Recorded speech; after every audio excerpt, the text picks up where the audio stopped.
This episode of Wanging On is brought to you by Drambuie. Drambuie Iced Espresso, the unexpected crowd pleaser. Please enjoy and share Drambuie responsibly. Visit drinkaware.co.uk for more information. Why don't you push Maud out in the middle of the night and a bear will get her?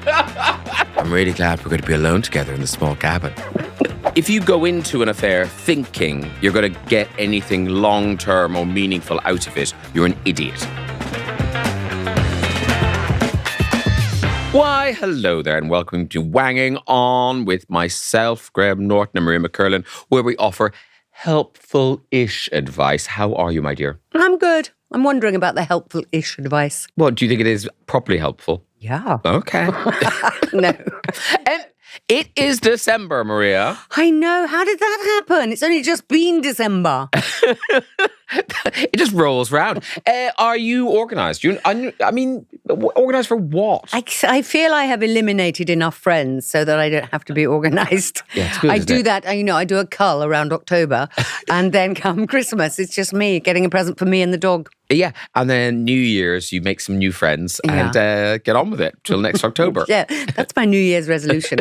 Make new friends.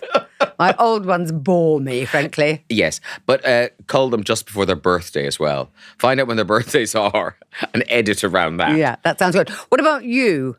What's happening? I don't know. I mean, every year, I hate to be Scrooge, because you feel Oh, like... you don't? You love it. No, well, apparently I do. But no, you want to embrace it. You want to kind of go, oh, let's have a party. Let's do this. Da, da, da. This is bad. We, for the first time ever... I like that, yeah. We're going artificial tree. I feel bad. I'm so disappointed. I'm disappointed in myself and yet thrilled that I don't have the ball ache of a real tree. Yeah. I mean, I would actually say no tree, better than artificial tree. Really? There, I've said it out loud. Okay, what I'll do is I'll make a sculpture out of wire coat hangers. If you could, with egg boxes on each corner. Do you know, people would think I'd paid good money for that. Yeah, it's an art installation now. Who did that for you? Tracy Emin? So after she got out of that filthy bed. Yeah. So you're not looking for it. I mean, it's not for us. It's for people with children. Christmas is for children. Well, no, except I love London when all the decorations go up and the lights are there and the twinkly thing. And I love when you squish your eyes and it all looks blurry and lovely. I like all that. But I just want to do I don't have to squish my eyes anymore. Things look blurry anyway. I want it to happen. I just don't want to be involved in making it happen. Yeah. That's where I am. Do you buy yourself a present? No. Oh, I tend to sort of like treat myself to something. Well, what I find is when I go out to buy presents for other people, all I see are things I want. Well, I'm that's thinking, okay. Oh, should I tell people? Is anyone shopping for me? Well, people used to do Christmas lists in the olden days, didn't they? What? Maybe it was only just as a child. You'd send a letter to Santa. Yes, people stopped doing that quite young, normally. I still do it. He never brings me the things that I want. You pop it in the fireplace. For some reason. Dear Santa, a new boyfriend, someone to spend my life with. Love, Maria. This is the 4th time I've written to you. There's that weird moment where you're driving along, you're in your house, and suddenly the Christmas music starts. Oh, yeah. But I don't mind it. I quite like Christmas music. It's Christmas. I mean, how much money did Slade make out of that? I wish it could be Christmas every day. Oh, yeah. That is one of those earworms that just makes me go, oh, please kill me now. I wish it could be Christmas every day was Roy Wood and Wizard, wasn't it? Oh, my God, was it? Yeah. So who didn't Slade have? Slade is the one that starts with, it's Christmas. I just did that. Yeah, that one, yeah. They do that one. And then I went into another song, didn't I? But I wish it could be Christmas every day is my favourite, actually. Who even are you? Well, when I was a child, and then I didn't bother picking another favourite. Yeah, but the problem is you get it all like Muzak type things, and it's on in every shop, as if playing that is going to somehow make you less hot and furious and flustered and irritated by having to spend thousands of pounds on things that nobody wants. And when we were on the radio, as we came close to Christmas, they would just put bells on every song you played. It did become infuriating. You felt like you'd an artificial hip going up and downstairs. It was just, yeah. Well, you have an artificial shoulder now. Yes, my own built-in jingle bells. So I'm at your Christmas party, then I can expect to hear lots of Wizard and Slade Well, you won't be able to hear it because you can never hear the music. at parties. Yeah, because you spend so much time thinking about what Christmas songs I'm going to play, and I've got some Kelly Clarkson I love, Wrapped in Red. It's a great Christmas album. Oh yeah, good. Cher's Christmas album is Chef's Kiss. DJ play a Christmas song. Yeah, we Cold like that. outside. Yeah. Good. So, yes, that's true, actually. You never hear it. And especially in your house, that noise builds. Yeah, it's cacophonous. And we've only got one tiny speaker. You invite a lot of very shouty people. It's funny that, isn't it? And then people get shoutier as they get drunker. Yeah, it's like Drunker or more drunk? Drunk. Yeah. Just drunk. They arrive sober and become drunk. Do they, though? Yes. I wonder. Yeah. Maria, time is marching on. It is. There are dilemmas, and very shortly I will ask you to read one aloud.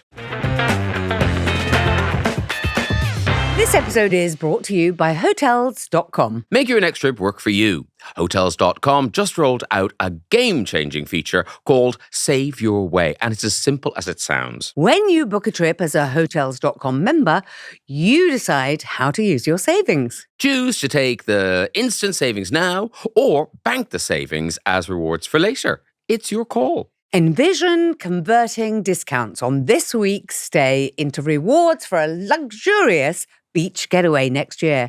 No complicated maths, no blackout dates, just you choosing how to make your travels work harder for you. Only at Hotels.com. Save Your Way is available to loyalty members in the US and UK on hotels with members' prices. Other terms apply. See site for details. Maria, envelope at all? Oh, yes. And within it is a letter. This is exciting. This is the time when possibilities are endless. This problem could be anything. Shut up. See, you liked the before time. I did. Dear Graham and Maria, I'm in a book club with 5 other women. We've been meeting up for over 15 years and occasionally go on trips together. Wow. One member of our group, let's call her Maud. It's called Maud. Nobody is Well, that's a pretend name. Pretend, okay. Yeah. Let's call her Maud, is exhausting. She's kind-hearted but very opinionated, a non-stop talker and drinks all the expensive wine. We're going away for a weekend and the accommodation includes a main cabin for 4 and a smaller adjacent cabin for 2. Both accommodations are equally nice. We've stayed there in the past. One member of the group has once again put up her hand to volunteer to share with Maud in the smaller cabin. God love her. However, Maud insists she wants to stay in the main cabin this time. There will be a mutiny and the rest of the group will refuse to go if they have to share space with Maud for 72 hours straight. What can I do? And that is from Julia in Halifax, Nova Scotia. Oh, I'd like to go to your cabin in Halifax, Nova Scotia. Because I was thinking, why would you have to spend so much time in the cabin? Because it's Nova Scotia. It's freezing. You can't go outside. I mean, if there's going to be mutiny, if the people have to share time with Maud for 72 hours, why is Maud going? Why is anybody going with Maud? Why hasn't she been, buried under some snow? I guess maybe in Nova Scotia there are fewer people to be friends with. And so, Maud makes the cut. But I must say, the mystery in this, for me, Julia, is that your book club has weekends away. That is not a thing in this country. No, but in Nova Scotia, it's different. I guess. Nothing to do. Maybe, no discos. And maybe very long books. Very, very long books. I think the way you do this, even though, Maud has been in the tiny cabin before. It's just as nice as the foursome, and she doesn't want to be there again. But you can say, look, as a way of making it fair for everybody, and then the naysayers that don't want to spend 72 hours, well, they'll have to suck it up. You draw straws. Yes. And if you really want to be devious, you can fix it. Well, here's the thing. So that Maud gets the cabin. Again, what are the chances, Maud? Oh, very high, given that I just cheated. But also, Julia, I would say, so here's the odds. So Maud wants to be in the big cabin. Someone's already volunteered to be in the big cabin with her. God love her. God love her. So that's 2 beds gone in the big cabin. So you only need 2 more people to volunteer to be, and then 2 other people will now be delighted to be in the small cabin. And if Julia, if you're trying to solve this problem, so you volunteer to be the 3rd person in the big cabin. And put up with Maud. Then you only need 1 more volunteer. And then it's done. Well, that's kind of good, but I like my cheating short straws as well. Give Maud the wrong dates. Why Maud is going in the first place. Why is anyone going? Because there's nothing to do in Nova Scotia. Nothing's better than this. Why don't you push Maud out in the middle of the night and a bear will get her? They have bears in Nova Scotia? I'm sure they do. Yeah. But they will if there's fresh meat outside. Yeah. And leave her by the bins. And Maud will be very drunk because she likes the expensive wine. So she'll stagger about. And she'll be chatting away. The bear will go, oh, there she is. Yeah. Shut up, Maud. Why do you never shut up? I'm trying to eat. Why do you keep following me? I haven't read that book, Maud. I'm a bear. Julia, I just feel like this is one of those things. You've been friends with Maud for 15 years. I know, it's a long time. It's a lot of wine, it's a lot of books, it's a lot of chat, it's a lot of irritation. And also, I always feel in any group, there's got to be a victim of the group. Yeah. Just be thankful it's not you. Yes, because 5 of you really get on because Maud's in that group. Yeah, because she's taken that heat off. Yeah. But also, you've known each other for so long, surely by now you can tease Maud about her never stopping talking and about the fact that she's drunk all the expensive wine before the rest of you have arrived. It's a teasy situation. And when you tease enough, and if people back you up, I'm not talking about bullying here, Graham. I'm talking about just kind of pointing out in a humorous way, then hopefully she'll get the message. And if not, then it's the bear. I like you've got a plan B. Yeah. B for bear. B for bear. Exactly. Put her out in the snow. Shall we see if anybody... Ooh, shall we? Should we get to Wangers? This is Julia and her book club friends. What do they have to say? Tillman and Derek in Berlin. I like the fact that people are writing together. Yeah, and from abroad. Berlin. From Nova Scotia to Berlin. Should we think of some sort of cliche things to say about Berlin now, like we did about Nova Scotia? Yes, I suppose you could see in your basement. Okay. There is a simple, exciting solution, says Tillman and Derek from Berlin. Great. Decide to draw lots for the cabin beds and make sure Maud ends up in the smaller cabin. It spares her pride and your sanity, however you choose to do the devious business. Tillman and Derek, you are boys after my own heart. Be sure to destroy the evidence of the crooked draw, quickly while someone distracts Maud. Look over there. Perhaps with a nice bottle of Chateau Neuf de Pape. She'd love that. Here's my thing. Yes. Why are you drawing lots? To see who gets which bed. No, but you're only drawing lots to see who has to share with Maud. Otherwise, both accommodations are perfectly nice. Yeah. So everything was Maud fine. has asked specifically that she doesn't stay in the tiny cabin anymore. So if you're drawing straws... You're drawing straws to make her stay in the tiny cabin. Yeah, but how do you explain the straw drawing to Maud? Because Maud's going, well, hang on, why we never drew straws before. Yeah, but you didn't want to stay in the big cabin but no one had to before. share with you before. I mean, you're saying we're doing it this way because you don't want to stay in the tiny cabin. Oh, but look, what are the chances you're staying in the tiny cabin anyway? Yes. I mean, unless Maud has had a lot of the Chateau Neuf de Pape. She will have. She will see through this. Anyway, who else is wanged on? Hillary says, Maud sounds an absolute pain in the behind. But the great thing is that she loves drinking the very expensive wine. Just make sure she drinks a lot of it. And hopefully she'll pass out cold and give the rest of you some peace. The following day she'll have the hangover from hell and will just stay in bed dosing herself with Nurofen. Yeah, I mean, I'm surprised that doesn't happen anyway. That doesn't sound like a plan. That just sounds like reality. Yeah. But Maud is probably made of tougher stuff than you think, Hillary. I think Maud can really take her drink. She can handle her Chateau Neuf. She can handle it, and she starts talking at 7:30 in the morning in a very loud voice about nothing. Up with the lark. Nina says, Oh, bear paw prints again. if the cabin you've booked is in the woods, why not go for a bonding group walk? Enjoy the sounds of birds, admire the flowers in bloom. it's Nova Scotia, and marvel at how many small clearings off the beaten track there are. Why not bring a spade in case you feel like doing some spontaneous digging? I'm sure you'll come back feeling refreshed and confident that you'll enjoy future trips together. What she's saying there, what Nina is saying, if you can't read between the lines, Graham, is they're going to kill Maud and bury her. I'm not sure that's good advice. Also, the ground is very hard at this time of year. Permafrost. Yep. Yeah.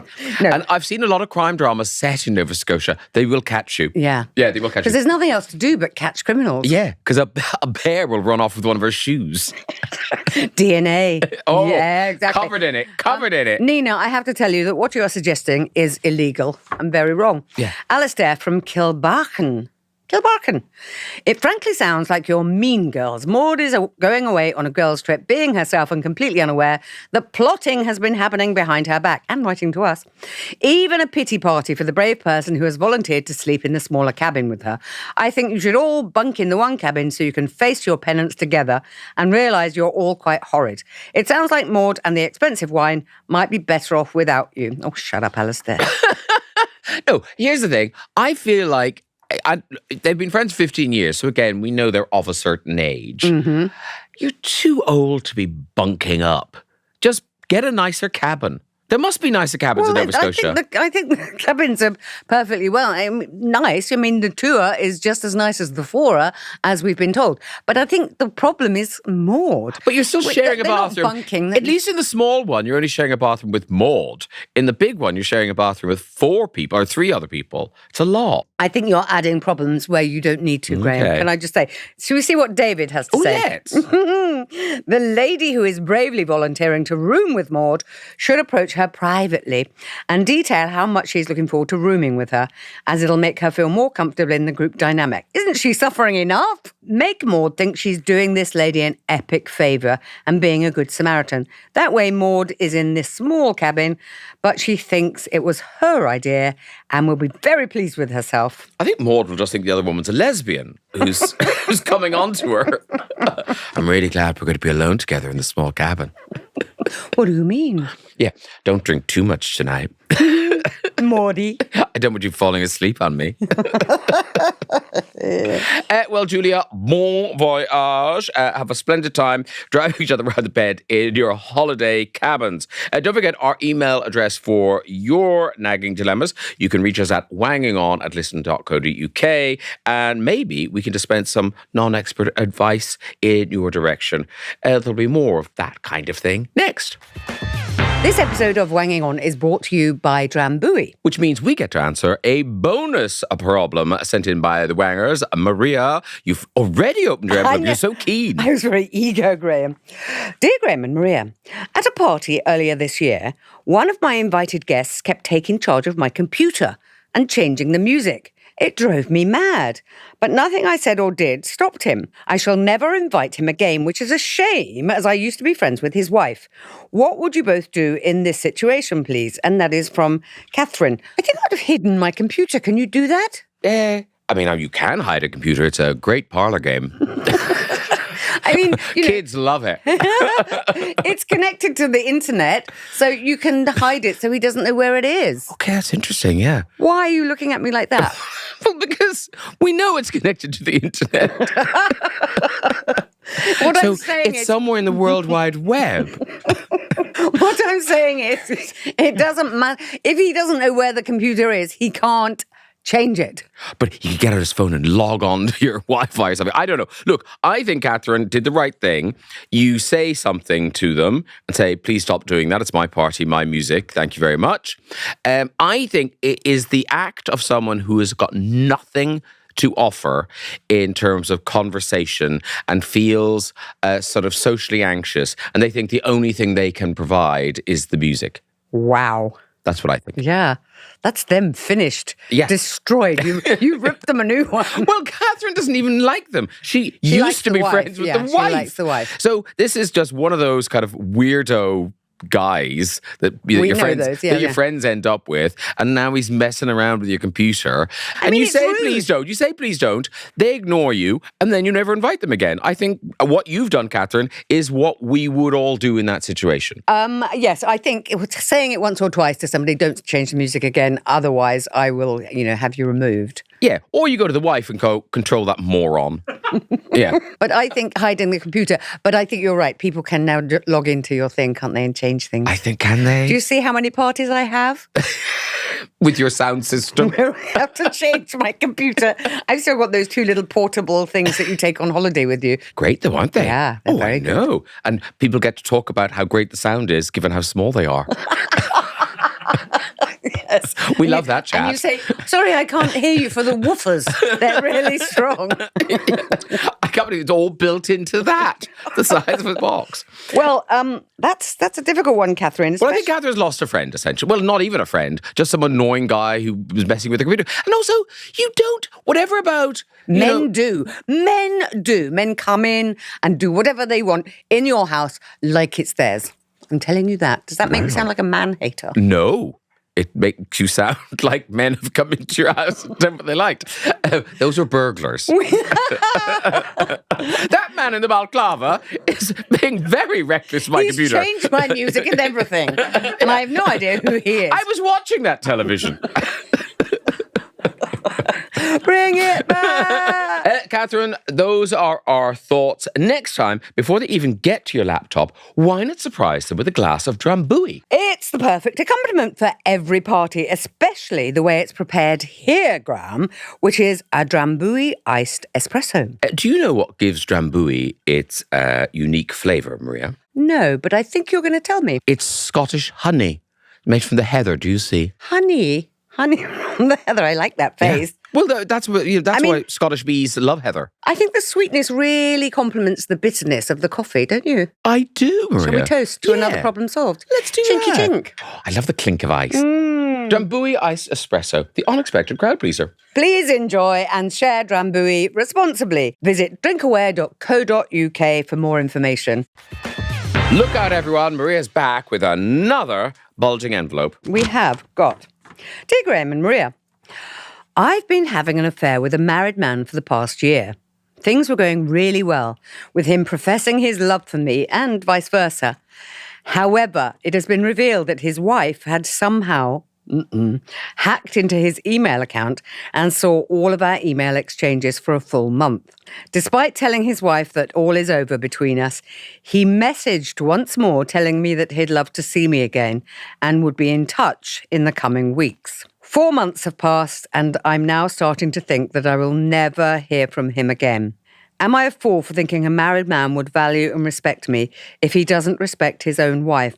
Or should I make contact one last time, letting him know how I feel so I can get a proper sense of closure, as I do feel mistreated by him? And that is from James, not my real name. Oh. So wait, so he's married? Yes. Oh. Yes, Maria. I think you've done the math. Yes. It's a very different problem when you get to the end name at the end. Yeah, because I was expecting, Melissa. Well, James, I mean, look, there's something very appealing about a gay man, I think, having sex with a straight man or seemingly straight man. Yeah. No, but, Yes. thinking you're turning them, et cetera, et cetera. But the writing was on the wall before you even started on this. And him saying the wife, he left his email for the wife to find. People want to be found out. And he didn't know how to end it because he's a coward. A coward who's living probably a double life, which is somehow worse, but do we forgive him a bit for that element? But him saying, I'd love to be in touch with you again, that's just blah, blah, blah. So when you say it's been 4 months, James, and you haven't heard from him again, that's it, mate. But the problem is, and here's the thing, James, you should be glad you haven't heard of him for 4 months because you will hear from him again.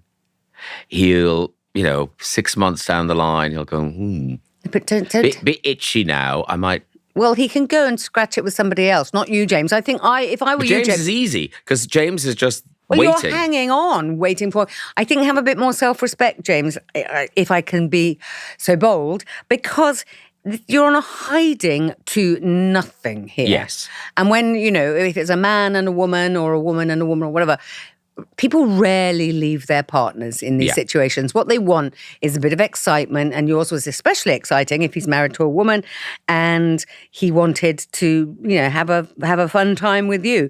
But I want you, James, to go and find someone who wants you for you. And is available. And also ready for a gay relationship, all those things. I think... Not in the closet, exactly. If you want...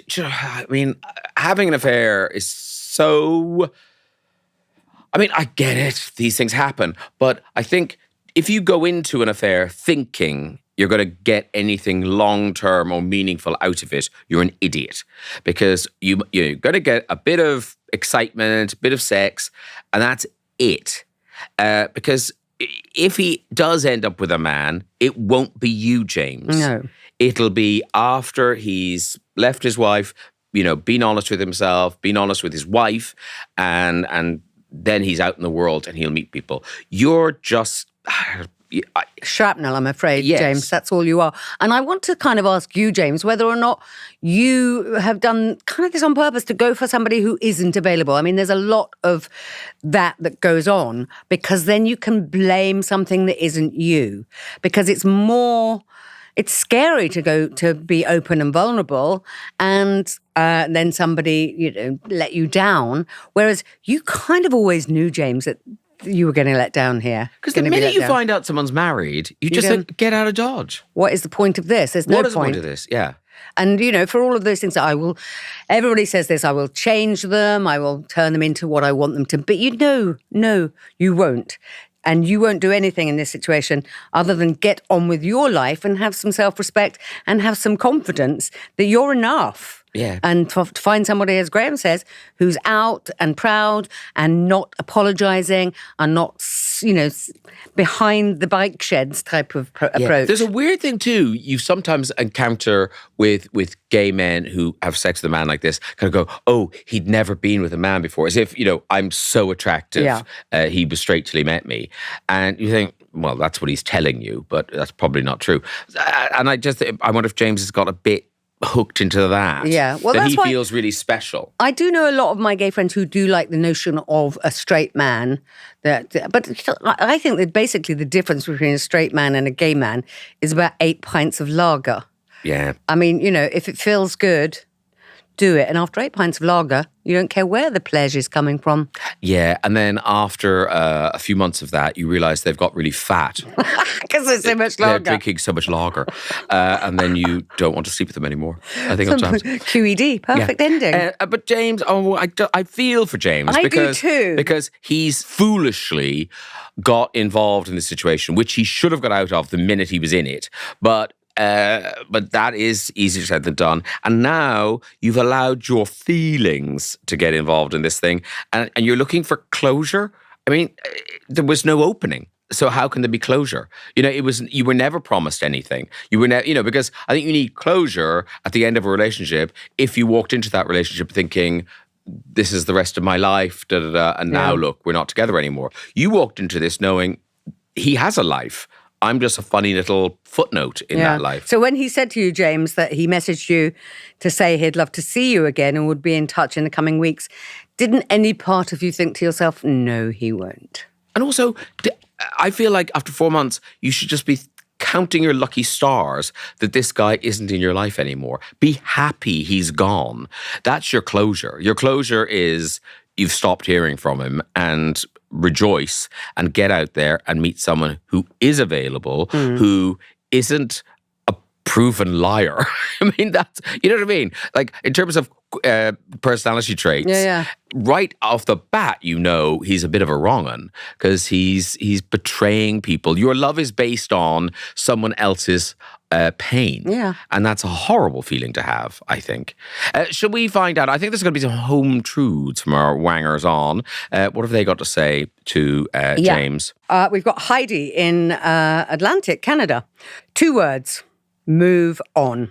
It seems he doesn't have the decency or courage to let you go cleanly with proper explanation, an apology and a goodbye. He's shown you who he is. Believe it and don't waste any more time on cheating married men. You deserve better and so do their wives. I wish you well. She speaks truth, Graham. She does. She speaks utter But the trouble is, he's not going to get any of the stuff that, he's not going to get the explanation, apology, goodbye. No. Lucy says, you should delete his number from your phone, all social media contacts, and burn the bridges that tie you to this philanderer. You deserve better, so does his wife. If it makes you feel better, write a letter to him describing how he made you feel. Then burn it with any mementos, gifts, and photos associated with him. You can then have the closure you need and find someone who is faithful. This is all very, very good advice, frankly. Yes, I mean, the other thing is, what's really so kind of painful here is that that the wife has seen all your emails and she's gone, no, I'm going to stay with this guy. I mean, that's... Well, because we're all a bit codependent and broken. It's so painful. I think she's seen this before. I don't think this is her first rodeo as far as this is concerned. And I do think Graham is right when you say that he will get back in touch with you at some point because you're... Easy.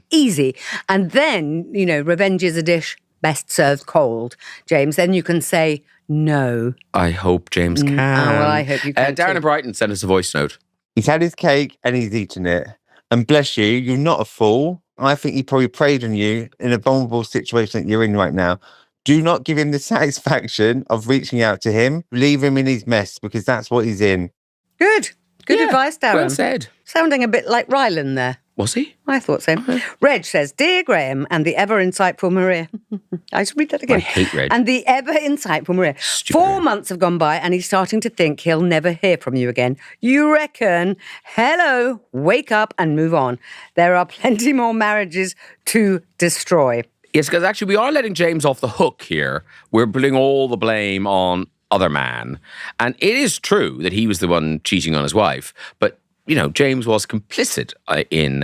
Yeah, but I think Darren in Brighton was right because I think maybe he did prey upon James slightly because he knows what he's doing. He, give the gifts or whatever, talk the talk, but never going to leave the wife. Yeah. So I think he knew. Hairy Fairy Tracy. Do you know who that is? Yes. Good. Hairy Fairy Tracy says, never mind a married man not valuing or respecting you. What about respecting yourself and realising you are worth more than being someone's bit on the side? Value yourself. Get yourself out and about, start a new interest, and you'll soon make a new circle of friends. And who knows, maybe a new love. She said new an awful lot there, Hairy Fairy Tracy. Wangers, if we haven't managed to get to your message, do pop your advice in the comment section below this video. Does anyone out there think that James, not his real name, should get in touch with the guy? Lob in your 2 cents too. And, of course, thanks to James, not his real name, for being in touch. That was our final dilemma in this episode, but always room for an Am I Weird? I turn to you, Maria. Today's is from Katie. She says, Hi, Graham and Maria. Am I weird? I can't wink to save my life. I've never... Sorry? I knew you were going to do that. How did I know you were going to do that? Dear Graham and Maria, I cannot wink to save my life. Wink. I've never been able to. It's incredibly inconvenient for flirting. I've never met anyone else who can't.